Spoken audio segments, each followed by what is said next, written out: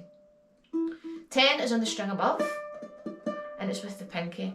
So that pointy finger is ingrained, anchored down to let that pinky go on. 2, 1, 0, 7, 7, 10. And then the next bit. Da, da, da, da, da. So 7, 10, 7, 8. Again, look how my pointy finger here is staying on that 7 the whole time. Again, it's an anchor. Ba, ba, ba, ba, ba. Ba, ba, ba, ba, ba, ba. 7, 10, 7, 8. 7, 10 on E. 7, 10, 8. 9, 9, 8. Again, look at my movement. I end up in that lovely A minor shape. What do we end on?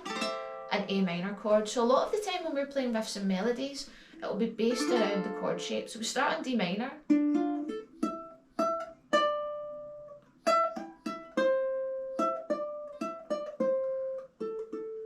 And an A minor by the end. How cool is that? So this little section up here, 7, 10, 7 on A string, 8 on E, 7 again, and then 10 on E.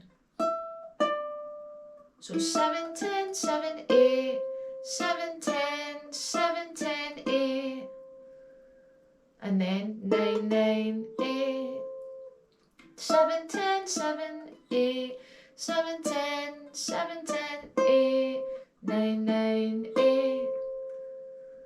So really slowly, it sounds like this. 1, 2, 3, and.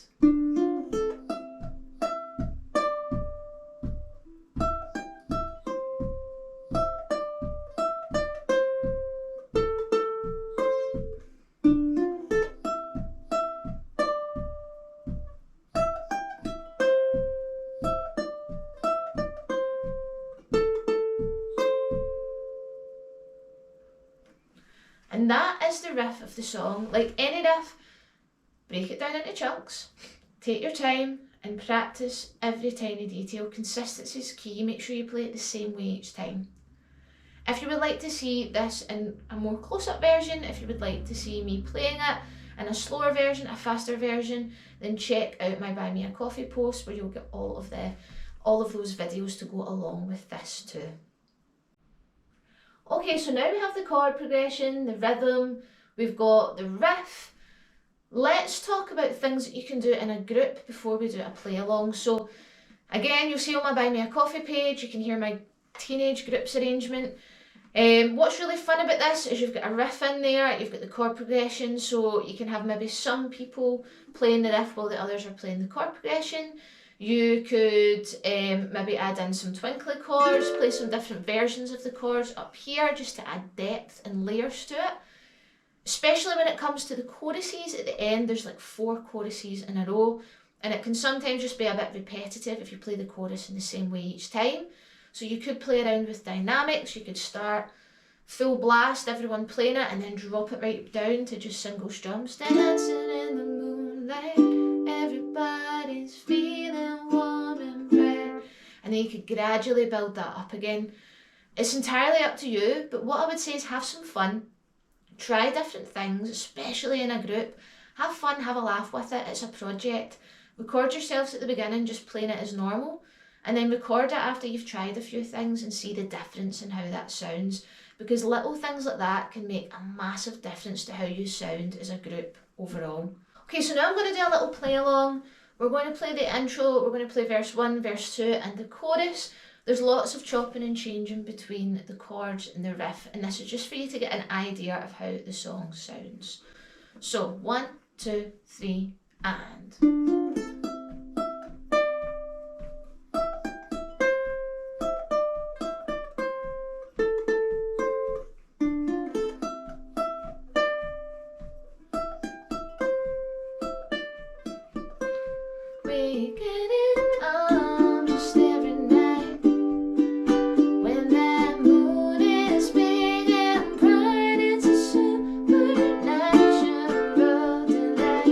Everybody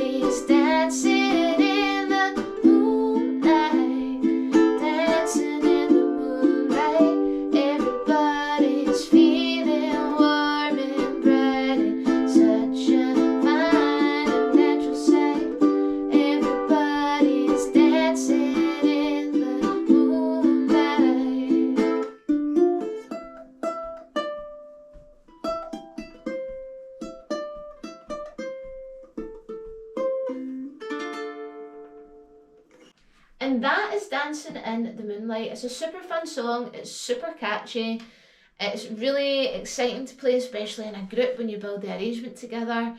And it is a little bit challenging, especially with the rhythm. I would say that's the crux of this one. But just take your time, follow that 3-step process and enjoy that process. And before you know it, you'll be strumming away, singing along in no time.